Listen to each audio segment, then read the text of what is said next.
Hi friends, welcome to Global Kitchen. మన website designing కోర్సులో last వీడియోలో మనం HTML ఉన్నటువంటి లిస్ట్ల గురించి తెలుసుకున్నాము. ఈ వీడియోలో మనం HTML ఉన్నటువంటి కొన్ని స్క్రోలింగ్స్ గురించి తెలుసుకున్నాము. సో అలాగే ఇంకా కొన్ని అడిషనల్ ట్యాగ్స్ కూడా మనం ఎలా యూస్ చేస్తారో తెలుసుకున్నాము. సో ఇంతవరకు మీరు మా ఛానల్ని సబ్స్క్రైబ్ చేసుకోకపోతే వెంటనే సబ్స్క్రైబ్ చేసుకుని పక్కన బెల్ ఐకాన్ని యాక్టివేట్ చేసుకోండి. దీని ద్వారా నేను చేసేటువంటి ఏ లేటెస్ట్ అప్డేట్ని కూడా మీరు మిస్ అవ్వకుండా పొందవచ్చు.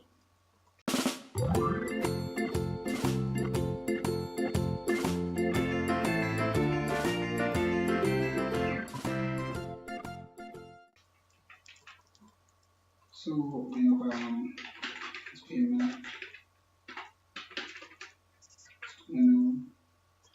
మార్కెట్ ట్యాగ్స్ గురించి తెలుసుకుందాం అనుకున్నాం. సో మనకి HTML మనకి కొన్ని వెబ్సైట్స్ ఏంటంటే స్క్రోలింగ్స్ని యూజ్ చేస్తారు. సో ఆ స్క్రోలింగ్స్ ఎలా యూజ్ చేస్తారో చూద్దాము. సో నేను ఫర్ ఎగ్జాంపుల్ నేను కొన్ని చూపిస్తాను. సో ఉదాహరణకి మనకి నాగార్జున యూజ్ చేసిన డిస్టెన్స్ ఎడ్యుకేషన్ వెబ్సైట్ ఒకటి ఉంది. సో దాంట్లో మనం చూసినట్లయితే కొన్ని స్క్రోలింగ్స్ అనేవి మీకు డిస్ప్లే అవుతూ ఉంటాయి. సో ఇక్కడ చూసారు ఇవన్నీ కూడా స్క్రోలింగ్స్ అన్నమాట. సో ఇలాంటి టెక్స్ట్ స్క్రోలింగ్స్ని ఎలా మనం వెబ్ పేజెస్లో క్రియేట్ చేయాలనే దాని గురించి ఈ రోజు వీడియోలో మనం తెలుసుకుందాము. ఇలాంటి స్క్రోలింగ్స్ క్రియేట్ చేయడం చాలా ఈజీ అండి. సో దానికోసం ముందుగా నేను ఒక HTML వెబ్ పేజ్ని నేను క్రియేట్ చేసుకుంటున్నాను.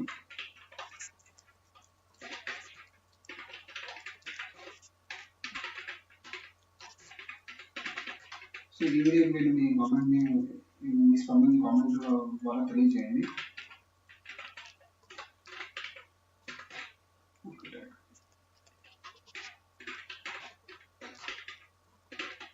సో మా ఈ HTML కోర్స్ని మీ ఫ్రెండ్స్ అండ్ ఫ్యామిలీకి షేర్ చేయండి.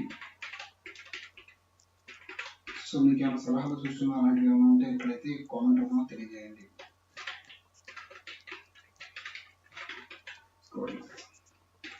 సో ఇప్పుడు నేను ఒక మార్కీ అనేటువంటి ఒక ట్యాగ్ని నేను యూజ్ చేస్తున్నాను. మార్కీ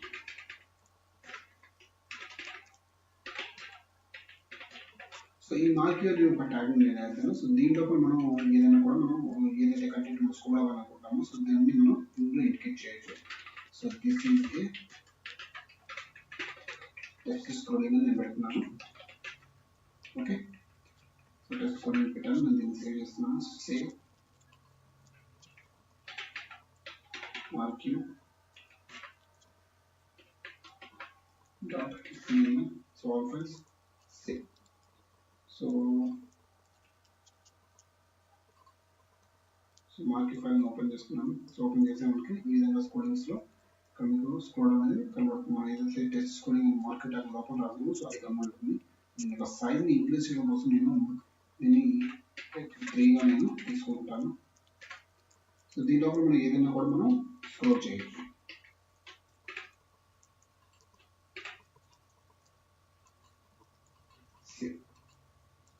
సో చూసారా, సో H3 ట్యాగ్ కూడా స్క్రోల్ అవుతుంది. సో ఇదే విధంగా మనం ఇమేజెస్ని కూడా మనం ఇంక్రీజ్ చేయొచ్చు.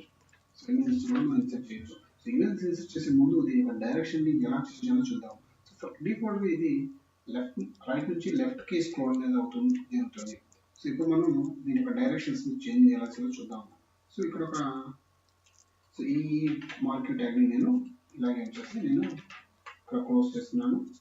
సో ఇక్కడ నేను మార్కెట్ దగ్గర ఒక అట్రిబ్యూట్ యూజ్ చేస్తున్నాను. సో అట్రిబ్యూట్ ఏంటి అంటే డైరెక్షన్. సో డైరెక్షన్ అనేటువంటి ఒక అట్రిబ్యూట్ యూజ్ చేయడం ద్వారా మనం ఆ స్క్రోలింగ్ యొక్క డైరెక్షన్ మనం చేంజ్ చేయొచ్చు. సో డిఫాల్ట్గా ఇది మనకి రైట్ నుంచి లెఫ్ట్ ఉంది కాబట్టి సో నేను దీన్ని రైట్ అని ఇచ్చాను. సో ఇప్పుడు మీరు చూసినట్లయితే ఇంకొక స్క్రోలింగ్ అనేది రైట్ సైడ్ నుంచి లెఫ్ట్ సైడ్ నుంచి రైట్ సైడ్కి మూవ్ అవుతూ ఉందన్నమాట. సో ఇది ఇంకొక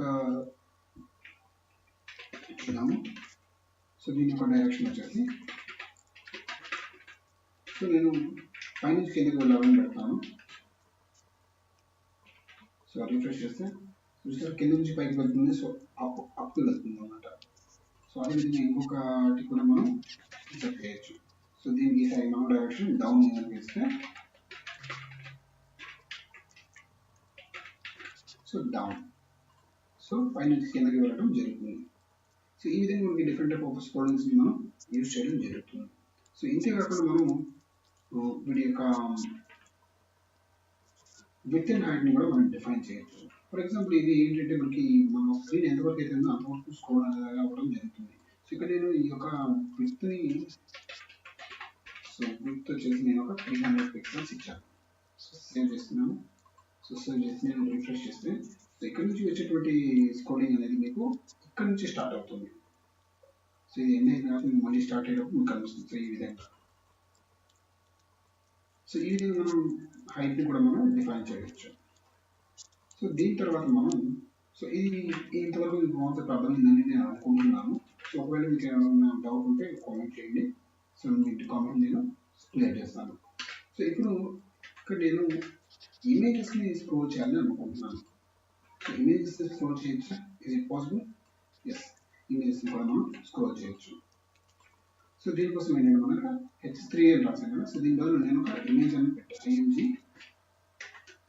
search. So image tag include చేసుకుని సరిపోతుంది. /TML సో ఇది మనం పెట్టాం కదా. సో ఇది తీసేయండి. ఓకేనా. సో ఈ టెక్స్ట్ కూడా తీసేస్తున్నాను. సో సేవ్ చేస్తున్నాను. సో సేవ్ చేసి రిఫ్రెష్ చేయండి. సో మీరు ఏ ఇమేజ్ అయితే ఇస్తారో ఆ ఇమేజ్ అనేది మనకి ఇక్కడ డిస్ప్లే అవ్వడం జరుగుతుంది. సో ఇమేజ్ అనేది స్క్రోల్ అవుతుంది. సో మీకు సైజ్ కూడా మీరు చేంజ్ చేయొచ్చు. సో ఇక్కడ మీరు ఇక ఇమేజ్ ట్యాగ్ మీకు ఆల్రెడీ తెలుసు కాబట్టి సో దాన్ని యూస్ చేసుకుని మీరు ఇక్కడ యాక్టివ్గా ఫాలో అయిపోతుంది అన్నమాట. దీనికి మనకి ఒక ఫిఫ్త్ నేను డిఫైన్ చేస్తాను. మీకు ఈజీగా ఉంటుంది ఫైండ్ అవుట్ చేయడానికి. So so half of the screen నుంచి అన్ని 500 పిక్సెల్స్ 500 పిక్సెల్స్ దగ్గర నుంచి ఇమేజ్ అనేది స్క్రోల్ అవ్వడం జరుగుతుంది. సో ఈ విధంగా మనం మల్టీ ట్యాగ్స్ని మనం ఇంక్లూడ్ చేస్తాము. సో ఈ వీడియో చాలా పెద్దదైపోతుంది కాబట్టి ఈ వీడియో నేను ఇక్కడికి స్టాప్ చేస్తున్నాను. సో నెక్స్ట్ వీడియోలో నేను కొన్ని వెబ్ పేజెస్ని ఒక వెబ్ పేజ్లో ఇంకో వెబ్ పేజ్ని ఎలా ఇంక్లూడ్ చేయాలి దాని గురించి నేను చెప్తాను. సో ఈ వీడియో మీకు నచ్చిందని నేను అనుకుంటున్నాను. వాళ్ళకి నచ్చిందని కామెంట్ చేయండి. నచ్చకపోతే నచ్చలేదని కామెంట్ చేయండి. ఈ వీడియోకి నచ్చకపోతే లైక్ చేయండి, షేర్ చేయండి. మరిన్ని అప్డేట్స్ కోసం మా ఛానల్ని సబ్స్క్రైబ్ చేసుకోండి. Thank you for watching. Have a nice day.